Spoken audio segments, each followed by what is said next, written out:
Magandang araw sa lahat ng tagapakinig dito sa Tamokski TV. Ang kwento natin ngayon ay tungkol sa isang lalaking ang tanging hangad lamang ay katahimikan sa kanyang pagtanda.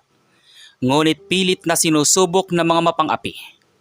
Akala nila ay isa lamang siyang ulyaning vendor na pwedeng sipain at paglaruan. Pero hindi nila alam, ang mga kamay na nagtitinda ng kakanin ay ang mga kamay na minsang nagpabagsak sa mga higanti sa buong mundo. Handa na ba kayong makakita ng isang alamat na muling magigising? Pero bago tayo magpatuloy sa ating kwento, ay maaari po ba akong makahingi ng isang subscribe at like sa kwentong ito? At sana po ay dumating po sa inyo ang napakalaking blessings. Kaya hindi ko na po patatagalin ang ating kwento at simulan na po natin. Sa isang maliit na iskinita sa Barangay Pag-asa, tanging ang tunog ng kalansing ng mga barya at ang pagtulak ng isang lumang kariton ang maririnig tuwing madaling araw. Si Mang Arthur, 65 taong gulang, ay kilala bilang ang tahimik na tindero ng bibingka at puto bumbong. Nakayuko siya kung lumakad. May suot na kupasing sombrero at laging tila malalim ang iniisip. Pero sa likod ng kanya mga kulubot na balat at tila nangangatog na tuhod, may isang sikretong baon ang panahon. Siya ang dating The Silent Typhoon, ang world champion sa karate noong dekada 80 na mas piniling mamuhay ng simple matapos ang isang trahedya. Isang hapon, habang nag-aayos ng kanyang paninda si Arthur sa tapat ng basketballan, dumating ang grupong kinatatakutan ng lahat, ang grupo ni Bugoy. Hoy matanda, ilang beses ka bang sasabihin sa'yo na bawal magtinda dito sa teritoryo namin nang walang tax? Mukhang bingi ka na yata. Boss Bugoy, baka naman pati tenga niyan, kasing tigas na ng paninda niyang bimingka. Hoy lolo, ibigay mo na yung benta mo kung ayaw mong gawin nating bola yung ulo mo. Huminto si Arthur sa pag-aayos. Dahan-dahan niyang iniangat ang kanyang tingin. Hindi ito tingin ng isang takot na matanda, kundi isang tingin na tila binabasa ang bawat galaw ng kanyang kausap. Isang combat assessment na otomatikong gumagana sa kanyang utak. Mga anak, ang perang ito ay pambili ko ng gamot para sa asawa ko. Huwag niyo na sanang pag-interesa ng maliit na kinikita ng isang matanda. Marami namang ibang paraan para kumita ng pera na hindi nakakasakit ng kapwa. Aba, pinapangaralan mo ba kami? Darrell, narinig mo yun? Ang tapang ni Lolo. Mukhang kailangan nating turuan ng leksyon ng ulyaning ito. Biglang sinipa ni Bugoy ang kariton ni Arthur. Tumalsik ang mga kakaning sa putikan. Ang mga taong nanonood sa malayo ay napailing na lamang. Takot na madamay. Alam ng lahat na si Bugoy ay dating amateur MMA fighter na natanggal sa liga dahil sa sobrang bayolente. Oh, ano? Ano na lolo? Iiyak ka na ba? O baka naman gusto mong lumaban? Sige nga, subukan mo kaming apat. Dito na nagsimulang magbago ang ihip ng hangin. Huminga ng malalim si Arthur. Isang teknik na tinatawag na ibuke. Ang meditative breathing ng mga kartista. Ramdam niya ang pagdaloy ng enerhiya sa kanyang mga kalamnan na matagal nang hindi nagagamit sa bakbakan. Sige, mag-usap tayo sa likod ng lumang warehouse mamayang 6:00 ng gabi. Kung mananalo kayo sa akin, ibibigay ko ang kariton ko at lahat ng benta ko sa loob ng 1 buwan ay ibibigay ko din. Pero kung ako ang mananalo, aalis kayo sa barangay na ito at hindi na muling magpapakita pa. Natahimik ang paligid. Ang mga tambay ay napanganga. Si Darrell ay halos mabulunan sa tawa habang si Bugoy ay nanlilisik ang mga mata. Seryoso ka matanda? Isang kumpas ko lang sa'yo. Baka sa sementeryo ang tuloy mo. Pero sige, tinatanggap ko ang hamon mo. Gusto kong makita kung paano gumapang sa putik ang isang mayabang na vendor na tulad mo. Boss, siguradong mabilis lang to. Isang video natin to para makita ng lahat kung anong nangyayari sa mga matandang hindi marunong lumugar. Umalis ang grupo ni Bugoy na puno ng panunuya. Naiwan si Arthur na dahan-dahang pinupulot ang kanyang mga paninda sa putikan. Ngunit may isang bagay na napansin ng batang si Enteng na nakamasid sa malayo. Noong pulutin ni Arthur ang isang mabigat na piraso ng kahoy mula sa nasirang kariton, hindi ito nanginginig. Ang kanyang pagkakahawak ay kasing tibay ng bakal at ang kanyang tindig ay biglang naging tuwid. Tila isang tore na hindi matitibag ng kahit anong bagyo. Pag-uwi ni Arthur sa kanilang maliit na barong-barong, binuksan niya ang isang lumang baol sa ilalim ng kanyang higaan. Doon, nakatupi ng maayos ang isang puting karateje na may mantsa na ng panahon at isang itim na sinturon na may nakaburdang ginto sa dulo. Patawad, Panginoon. Akala ko hindi ko na muling gagamitin ang mga kamay na ito sa karasan. Pero ang mga lobo ay kailangang maturuan na ang tupa ay meron din pangil kapag ang usapin ay katarungan na. Kinuha ni Arthur ang itim na sinturon at itinali ito sa kanyang bewang sa loob ng kanyang suot na lumang jacket. Sa bawat pagigpit ng buhol, tila bumabalik ang lakas ng kanyang kabataan. Ang mga kasukasuan niyang masakit ay tila nalunasan ng adrenaline at determinasyon. Samantala, sa kabilang banda naman, sa kuta ni Bugoy, nagse-celebrate na sila. Darrell, ihanda mong kamera mamaya. Ipapakita natin sa lahat kung paano natin lalaroin ang matandang yun. Huwag niyo munang tatapusin agad. Gusto ko ay dahan-dahan ang pagpapasuko sa kanya. Copy, boss. Ang matandang vendor na naging panchimbag ay nang itatitle ko sa ipopost ko mamaya sa Facebook. Siguradong trending yun.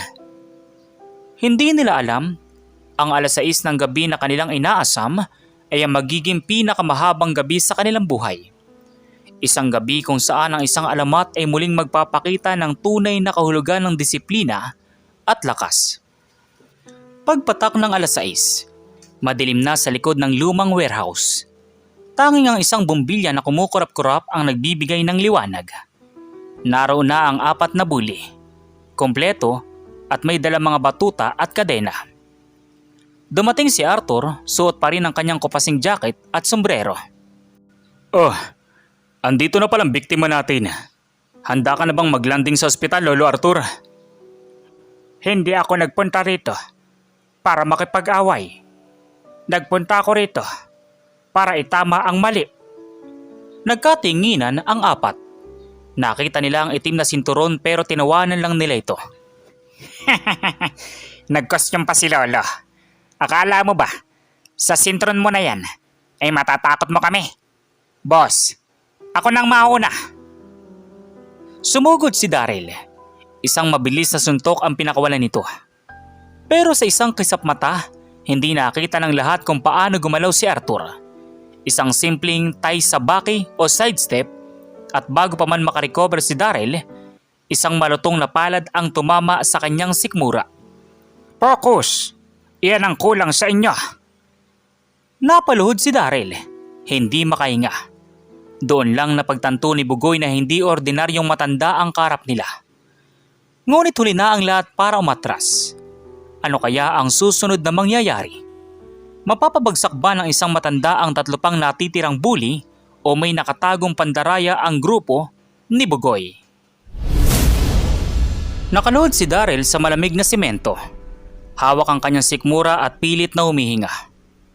Ang kanyang boses ay napalitan ng impit na ubo. Hindi makapaniwala ang 2 pang kasamahan nila na si Kulas at Jojo. Si Bugoy naman, bagamat nagulat, ay mas lalong nag-alab ang galit. Darrell, tumayo ka dyan. Huwag kang mag-inarte. Isang matanda lang yan. Tsamba lang yung ginawa niya. Boss, hindi ko nakita. Parang kidlat. Dahan-dahang lumapit si Arthur sa gitna ng liwanag ng kumukurap na bombilya. Ang kanyang tindig ay tila isang matandang puno na malalim ang ugat sa lupa. Hindi nagagalaw, hindi natitinag. Ang tunay na lakas ay hindi nagmumula sa laki ng katawan o sa talim ng dila. Ito ay nagmumula sa kontrol. Bugoy, itigil nyo na ito habang wala pang permanenteng pinsala ang natatamo nyo. Kontrol? Tuturuan kita ng kontrol. Kulas, Jojo, sabayan niyo ako. Tapusin na natin tong drama na matandang to. Sa utos ni Bugoy, sabay-sabay na sumugod ang tatlo. Si Kulas ay may hawak na kadena, habang si Jojo naman ay naglabas ng isang maliit na tubo. Si Bugoy ay nanatili sa gitna, naghihintay ng pagkakataon na makapagpakawala ng kanyang amateur MMA strikes. Dito na pumasok ang kakaibang estilo ni Arthur. Hindi siya umaatake ng una. Sa karate, may tinatawag na karate ni Sentinashi o walang unang atake sa karate. Hinihintay niya ang momentum ng kalaban. Unang humampas si Kulas gamit ng kadena. Imbis na umiwas palayo, humakbang si Arthur paloob. Oche, okay, sa isip ni Arthur. Sa isang mabilis na galaw, hinarang ni Arthur ang bisig ni Kulas bago pa man bumuelo ang kadena. Gamit ng kabilang kamay, tinapik niya ang siko ni Kulas na nagresulta sa pagbitaw nito sa sandata. Sa isang suwabe ngunit mabilis na ashibaray, nawala ng balanse si Kulas at bumagsak na parang sako ng bigas. Walang iya ka! Sasaksakin sana ni Jojo si Arthur gamit ang tubo, ngunit parang sumasayaw ang matanda. Umiwas siya sa gilid, isang tension movement at gamit ang gilid ng kanyang kamay o shoto, tinamaan niya ang nerve point sa leeg ni Jojo. Erika! Dalawa na ang bumagsak. Nanatiling nakatayo si Bugoy. Pero sa pagkakataong ito, may bakas na ng takot sa kanyang mga mata. Nakita niya kung paano itumba ng matanda ang kanyang mga tauhan nang hindi man lang ito pinagpapawisan o hinihingal. Sino ka ba talaga? Hindi ka lang basta vendor. Anong itim na sinturon yan? Ang sinturong ito ay hindi para sa yabang, Bugoy. Simbolo ito ng libu-libong oras ng pagtitiis at disiplina. Noong kapanahunan ko, tinatawag nila akong The Silent Typhoon. Pero iniwan ko ang mundong iyon dahil sa isang pagkakamali, ang paggamit ng lakas sa maling paraan. Boss, gamitin mo na yung moves mo, yung sa MMA.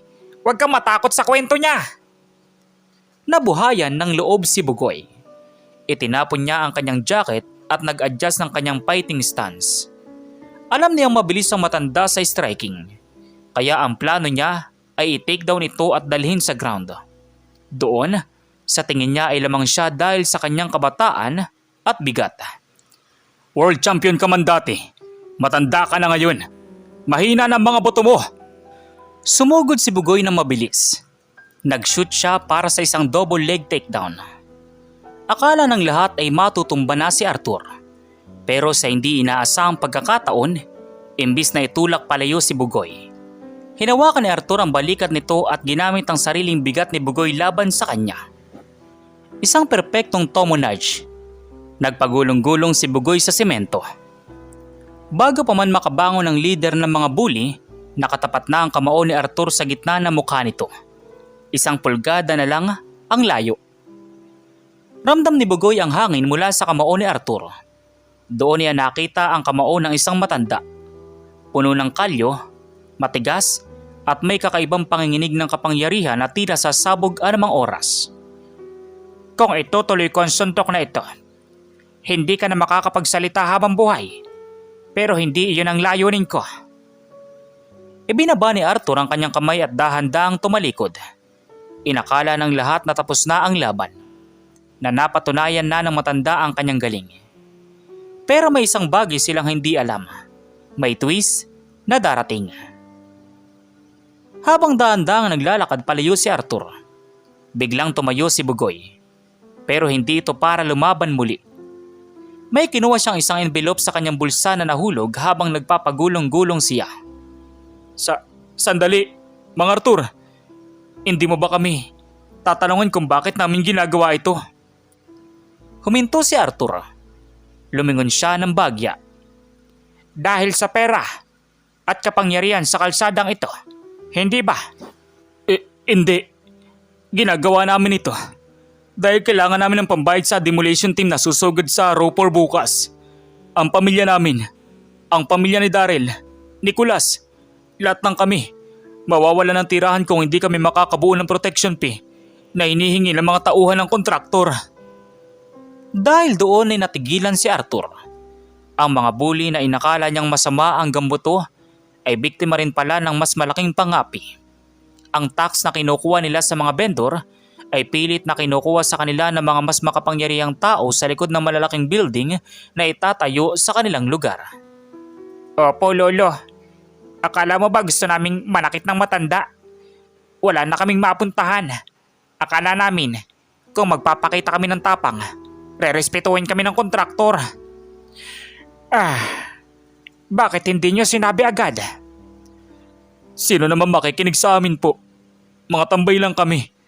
Pero ikaw, nakita ko kung paano ka lumaban. Iba ka, Mang Arthur. Dito nagbago ang plano ni Arthur. Hindi lang pala ito laban para sa kanyang kariton. Ito ay laban para sa buong komunidad. Buksan nyo ang pandinig nyo. Ang kaaway nyo ay hindi ang mga kapwa nyo mahihirap. Ang kaaway ay ang mga taong gumagamit ng dahas para kumuha ng hindi sa kanila. Bukas, pagdating ng demolition team, hindi kayo mag-iisa. Anong gagawin natin, Lolo? Tuturuan ko kayo kung paano lumaban ng may utak, hindi lang puro galit. At tutulungan ko kayong harapin ang kontraktor na yan. Ngunit habang nag-uusap sila, may mga itim na sasakyang dahan-dahang huminto sa labas ng warehouse. Hindi ito ang kontraktor. Ang mga lalaking bumaba ay may suot na formal na barong. Pero may mga bitbit na armas na mas matindi pa sa tubo at kadena. Isang lalaking may edad na, naka-shades, ang pumasok. Nang makita niya si Arthur, ay natigilan ito. Arthur? Arthur the Silent Typhoon de la Vega. Matapos ang 20 taon, dito lang pala kita mahanap sa isang maduming iskinita. Nanliit ang mga mata ni Arthur. Sante, ang dating manager na nagnakaw ng dangal ng sports. Sino si Sante? Ano ang kinalaman niya sa nakaraan ni Arthur at sa demolition na magaganap? Mukhang mas malalim pa ang ugat ng problemang ito kaysa sa inaakala natin. Ang malamig na simoy ng hangin sa loob ng warehouse ay tila nag-ice. Si Sante, ang lalaking nakabarong at may suot na mamahaling shades, ay dahan-dahang lumapit kay Arthur habang ang kanyang mga tauhan ay nakabantay sa bawat galaw ng mga tambay. Hindi ko akalain na ang isang alamat ay magtsatsagang magbenta ng bibingka sa putikon. Sayang ang galing mo, Arthur. Kung tinanggap mo lang sana ang alok ko noon na mag-dive sa finals, hindi ka sana mamumuhay ng ganito kadukha. Ang karangalan ay hindi nabibili ng barya, Sante. Mas masarap kumain ng kakanin na pinagpaguran kaysa sa steak na galing sa pandaraya. Ano ang ginagawa mo rito? Huwag mong sabihing ikaw ang nasa likod ng demolition sa Ropor. Bingo! Ang maliit na barangay na ito ang magiging site ng pinakamalaking kasino sa bansa. At ang mga batang ito ang ginagamit ko para takutin ang mga tao rito. Pero mukhang naging malambot sila dahil sa'yo. Walang iya ka. Sabi mo tutulungan mo kami maisalba ang bahay namin. Kaya mo kami pinagagawa ng mga protection pinayan. Boss Bagoy, niloko lang pala tayo na matandang ito. Ginamit lang tayo para palisin ang mga kapitbahay natin. Business is business, boys. At dahil nalaman nyo ng totoo, mukhang kailangan ko na kayong i-retire. Arthur, dahil kaibigan tayo dati, bibigyan kita ng pagkakataon. Umalis ka na rito at pabayaan mo na ang mga basurang ito. Kung hindi, pati ang asawa mong may sakit, madadamay. Sa pagbanggit ni Sante sa asawa ni Arthur, parang may kung anong apoy na sumiklab sa mga mata ng matanda. Ngunit hindi siya sumugod ng padalos-dalos. Alam niyang di kalibre ang mga baril ng mga tauhan ni Sante. Bigyan mo kami ng 3 araw, Sante. Isang huling laban. Kung mapapalis mo kami sa legal na paraan o sa isang tapat na laban, aalis kami ng kusa. Pero wag mong gagamitin ang pamilya ko. 3 araw? Sige. Gusto kong makita kung paano mo gagawing fighter ang mga tambay na yon sa loob ng 3 araw. Pero tandaan mo, sa oras na matalo kayo, hindi lang bahay ang mawawala, kundi buhay nyo rin. Umalis si Sante kasama ang kanyang mga tauhan. Iniwan ang grupo na puno ng takot at panghihina ng loob. Napaupo si Bugoy sa semento, bagsak ang balikat. Anong gagawin natin? Niloko lang tayo. Mang Arthur, wala tayong laban sa kanila. May mga baril sila. May pera sila. Ang takot ay parang apoy, Bugoy. Pwedeng magpainit sa'yo o pwedeng tumupok sa'yo. Daryl, Kulas, Jojo, tumayo kayo. Kung gusto ninyong protektahan ng mga pamilya ninyo, kailangan nyo maging higit pa sa mga bully sa kalsada. Kailangan nyo maging mga mandirigma.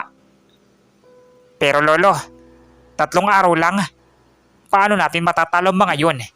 Hindi naman kami marunong ng karate mo.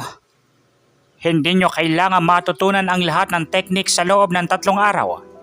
Ang ituturo ko sa inyo ay ang dakor, ang sining ng pag-iwas at ang sining ng isang bagsak na tama. Ang karate ay hindi tungkol sa dami ng suntok, kundi sa katumpakan ng bawat galaw.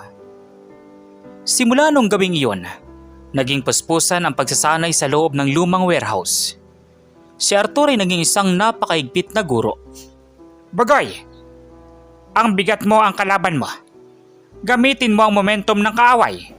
Kapag sumugod sila, huwag kang sasalubong. Umikot ka. Tenshin.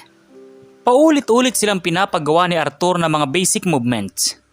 Si Daryl, na mabilis magsalita at maliksi, ay tinuruan ni Arthur ng mga vital points strikes. Daryl, ang boses mo ay mabilis. Dapat ang kamay mo rin. Huwag kang titingin sa muka. Tingnan mo ang balikat. Doon mo malalaman kung saan pupunta ang suntok. Mang Arthur, ramdam ko na. Ramdam ko na ang bilis ko. Sa loob ng 2 araw, ang mga tambay na dati ay puro yabang lang ang alam, ay unti-unting nagbago. Ang kanilang mga galaw ay naging mas diretso, mas tipid, at mas may puwersa. Ngunit higit sa lahat, tinuruan sila ni Arthur ng disiplina. Ang karateka ay hindi naghahanap ng gulo. Tayo ang huling depensa para sa mga hindi makalaban. Bukas, pagdating ng demolition team ni Sante, hindi tayo gagamit ng dahas hanggat hindi kinakailangan. Gagamitin natin ang kanilang sariling lakas para patumbayin sila sa harap ng batas. Sa huling gabi, bago ang demolition, kinausap ni Arthur si Bugoy ng masinsinan. Bugoy, alam kong may takot ka pa rin. Normal yan. Pero tandaan mo, ang tunay na matapang ay ang taong kahit nangangatugan tuhod, ay nananatiling nakatayo para sa tama. Salamat, Mang Arthur. Ngayon ko lang naramdaman na may silbi palang buhay ko, bukod sa pangungutong. Ngunit habang naghahanda sila, may isang twist na hindi nila inaasahan. Isang traidor sa loob ng barangay ang nagsumbong kay Sante tungkol sa plano ni Arthur. Madaling araw pa lang, hindi demolition team ang dumating, kundi mga pulis na binayaran ni Sante. Arthur de la Vega, may warrant ka para sa illegal possession of weapons at inciting to sedition. Sumama ka sa amin. Dahil doon ay nagulat ang lahat. Tinaniman ng ebidensya ang warehouse habang sila ay natutulog. Kinuha si Arthur ng mga pulis. Iniwan ang 4 na bully na walang leader. Akala mo ba? Hayaan kita makarating sa demolition day. Ngayon, tingnan natin kung ano ang gagawin ng mga alaga mong lobo kung wala ang kanilang amo. Sabi ni Sante mula sa sasakyan. Mang Arthur, hindi. Hindi niyo pwedeng gawin to sa kanya. Habang pinupusasan si Arthur, tumingin siya ng diretsyo kay Bugoy. Tandaan niyong itinuro ko. Ang lakas ay wala sa akin. Nasa inyo. Huwag kayong aatras. Naiwan si Bugoy na nakatingin sa papalayong sasakyan ng pulis. Ilang oras na lang at darating na ang mga bulldozer. Wala ang kanilang guro. wala ang kanilang proteksyon. Ano ang gagawin ni Bugoy? Susuko na ba sila o gagamitin nila ang dakor na itinuro ni Arthur kahit wala ito sa tabi nila? At paano makakalabas si Arthur sa kulungan para pigilan ang masamang balak ni Sante? Alas 8 ng umaga.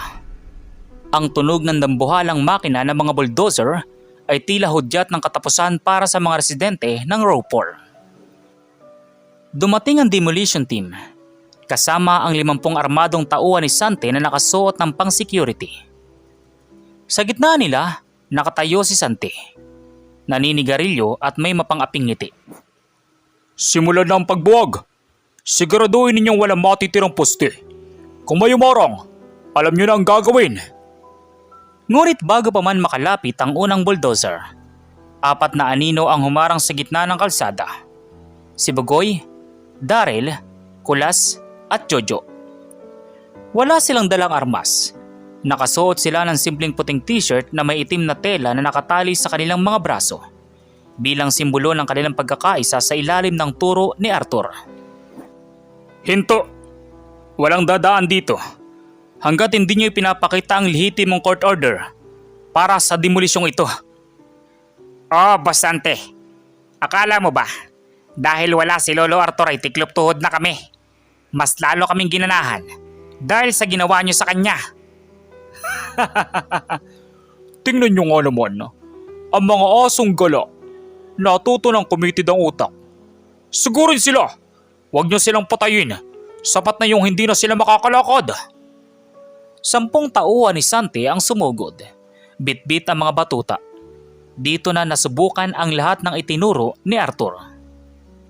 Si Bugoy bilang pinakamalaki ang nagsilbing tangka. Isang lalaki ang nagtangkang umampas sa kanya. Ngunit ginamit ni Bugoy ang oche-oke o inside block na itinuro ni Arthur. Sa halip na masaktan, sinalo na matitigas niyang braso ang hampas at agad siyang bumanat ng isang gyako soki o reverse punch sa sikmura ng kalaban. Isang bagsak, gaya ng sinabi ni Mang Arthur. Habang si Daryl naman ay parang kidlat na umiikot sa paligid. Dahil sa kanyang liit, ginamit niya ang tension body shifting. Tuwing may susuntok sa kanya, bigla siyang mawawala sa harap at lilitaw sa gilid ng kalaban sabay tira ng no-kite o spear hand sa mga pressure points sa braso. Hindi mo ako mahuhuli, boy. Para kang pagong napilay. Nagkakagulo na sa demolition site. Ang mga residente na dati ay nakadungaw lang sa bintana, nang makitang lumalaban ng 4 na bully para sa kanila, ay nagsimula na ring lumabas. Ang takot ay napalitan ng tapang. Samantala, sa loob ng selda, nakaupo si Arthur sa isang sulok. Kalmado siya, nakapikit at tila nagdarasal. Ang hepe ng pulisya na binayaran ni Sante ay pumasok at sinipa ang reyas. Hoy matanda, sayang ang galing mo. Mamaya lang, wala na ang komunidad mo. Tapos na ang boxing. Alam mo ba, hepe, ang tunay na karateka ay hindi nakakulong sa rehas. Ang disiplina ay nasa isip at ang ebidensyang itinanim nyo. Nakalimutan nyo yata na ang warehouse na yon ay may lumang CCTV na diretsyong naka-upload sa cloud ng asawa ko. Natigilan ang hepe.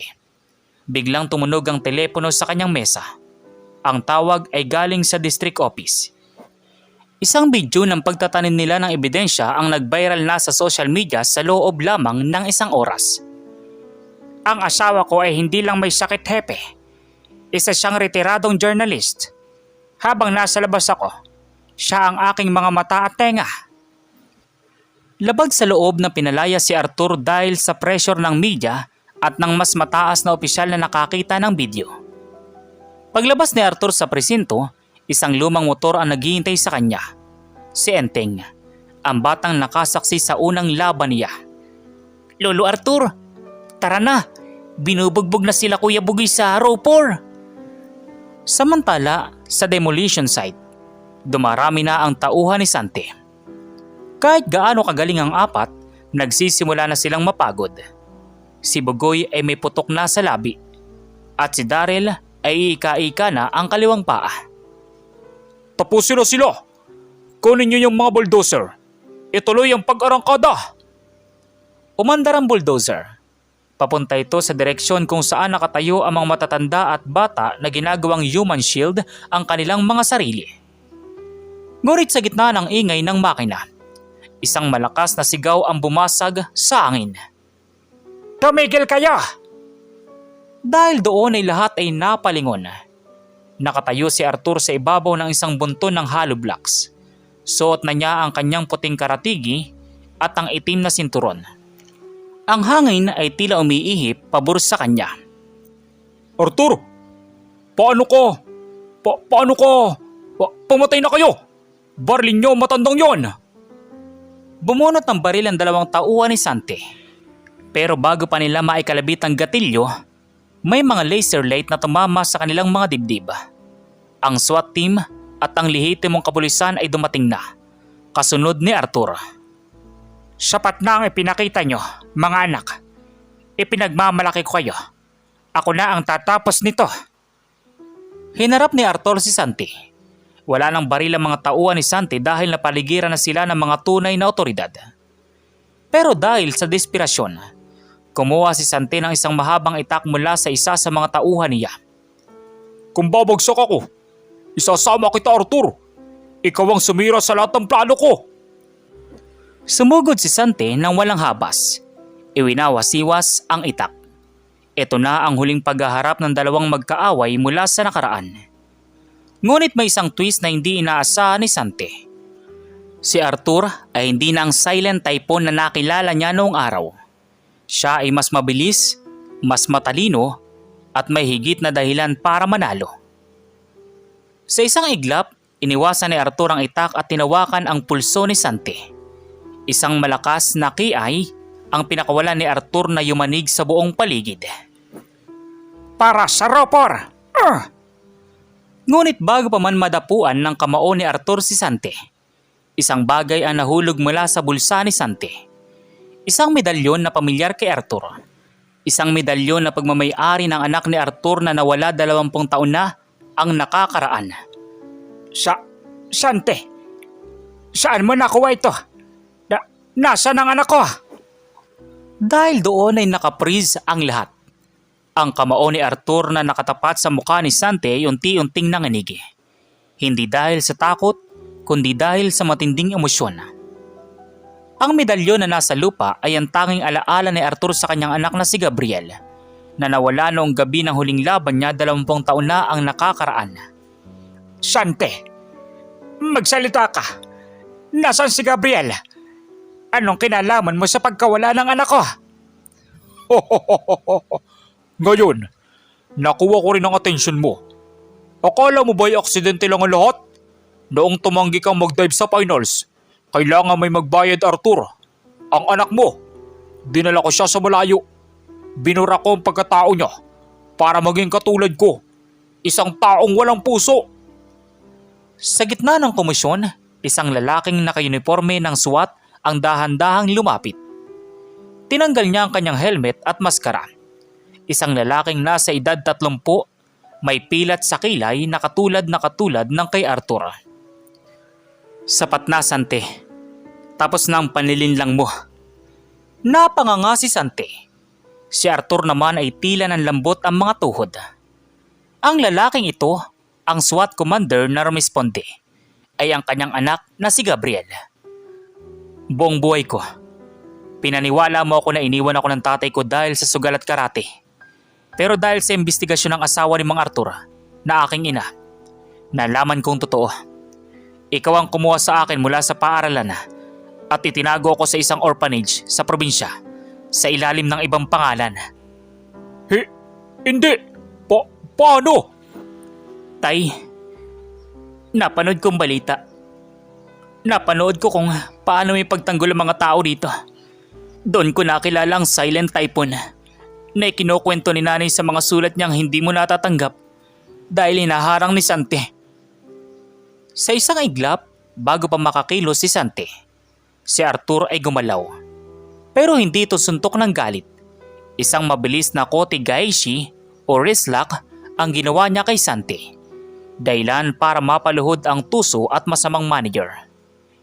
Hindi kita papatayin, Santi. Mas masakit ang mabuhay sa loob ng rehas habang nakikita mo kaming masaya at buo.